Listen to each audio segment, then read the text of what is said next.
Hello students, welcome to Namankur digi lessons.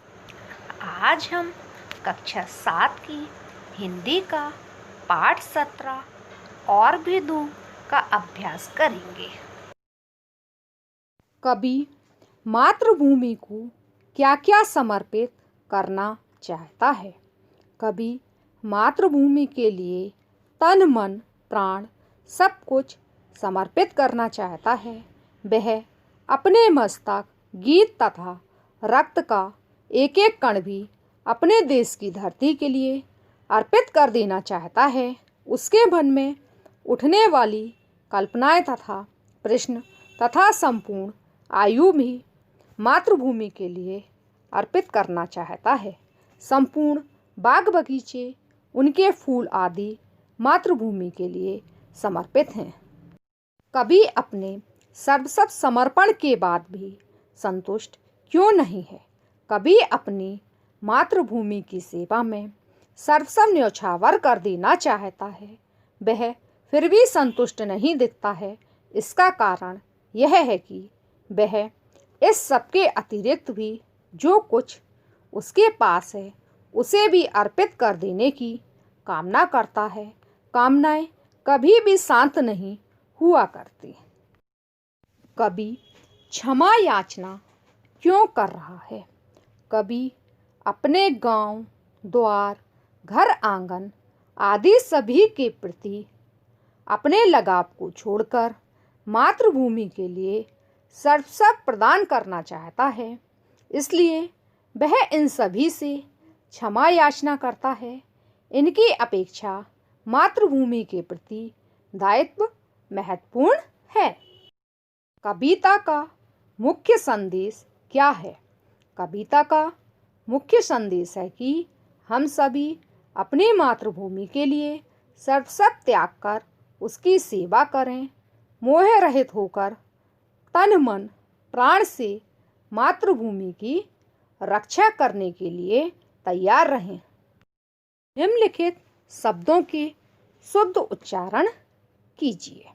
ऋण, स्वीकार, मांझ, बांध, शीश, आशीष, तृण। उल्लेखित शब्दों को बार बार पढ़िए और विशेष सावधानी से शुद्ध रूप में उच्चारण कीजिए। निम्नलिखित भाव कविता की जिन पंक्तियों से प्रकट होते हैं उन पंक्तियों को लिखिए। मोह माया के बंधन को तोड़ता है। इसका क्या हुआ? तोड़ता हूँ मोह का बंधन। संपूर्ण आयु को समर्पण करना, आयु का क्षण क्षण समर्पित। बलिदान के लिए तत्परता, मन समर्पित, तन समर्पित और यह जीवन समर्पित। चाहता हूँ देश की धरती तुझे कुछ और भी दूं। निम्नलिखित प्रश्नों के उत्तर सही विकल्प चुनकर दीजिए। प्रश्न है, प्रस्तुत कविता का मुख्य भाव क्या है। मातृभूमि के प्रति आदर, मातृभूमि के लिए सर्वस्व समर्पण की चाह, मातृभूमि की महानता का गुणगान, मातृभूमि से क्षमा याचना। तो इसका सही उत्तर क्या है? मातृभूमि के लिए सर्वस्व समर्पण की चाह।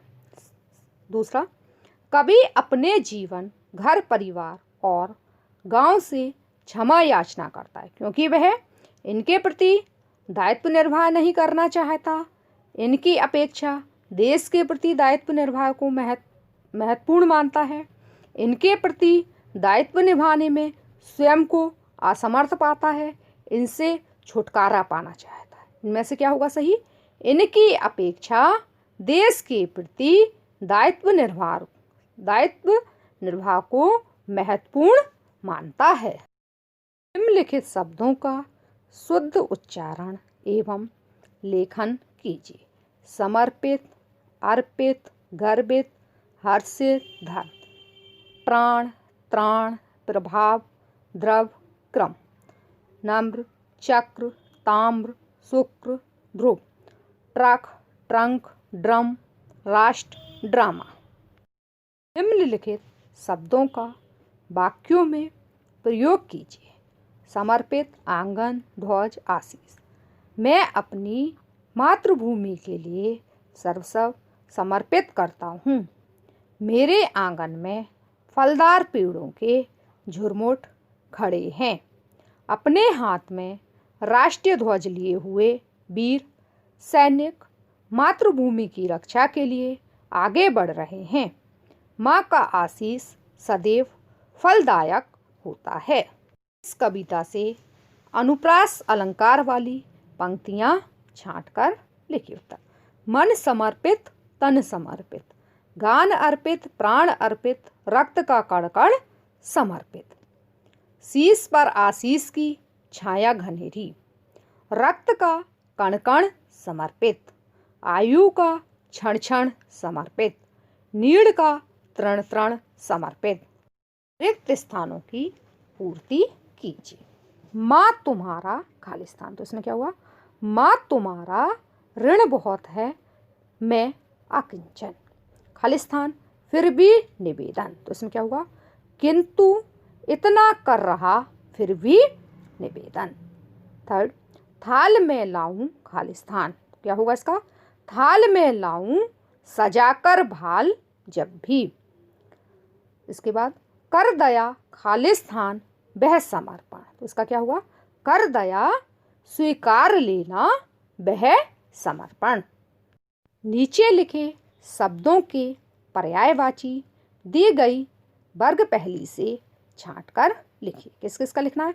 फल, पृथ्वी, माथा, खून, ग्रह। सॉरी, फल नहीं, ये फूल है। फूल, फूल का क्या हुआ? प्रसून, पुष्प, सुमन। पृथ्वी का वसुधा, धारिणी, धरा, धरती। माथा का मस्तक, भाल, कपाल। खून का रक्त, रुधिर, लहू। ग्रह का घर, आवास, बास। इस लेसन के हम शब्द खोजते हैं। समर्पित, समर्पित मतलब त्याग हुआ, अर्पित किया हुआ। निवेदन, निवेदन मतलब प्रार्थना। मांझ, मांझ मतलब धोकर साफ कर दो, युद्ध के। मोह, मोह मतलब प्रेम। ध्वज, ध्वज मतलब पताका, झंडा। ऋण, ऋण मतलब कर्ज। भाल, भाल मतलब मस्तक, माथा। आशीष, आशीष मतलब आशीर्वाद। सुमन, सुमन मतलब फूल, पुष्प। नीड़, नीड़ मतलब घोंसा। अकिंचन, अकिंचन मतलब दीन। शीश, शीश मतलब सिर। घनेरी, घनेरी मतलब घनी, चमन, बगीचा। तृण, तृण मतलब तिनका। Thank you students.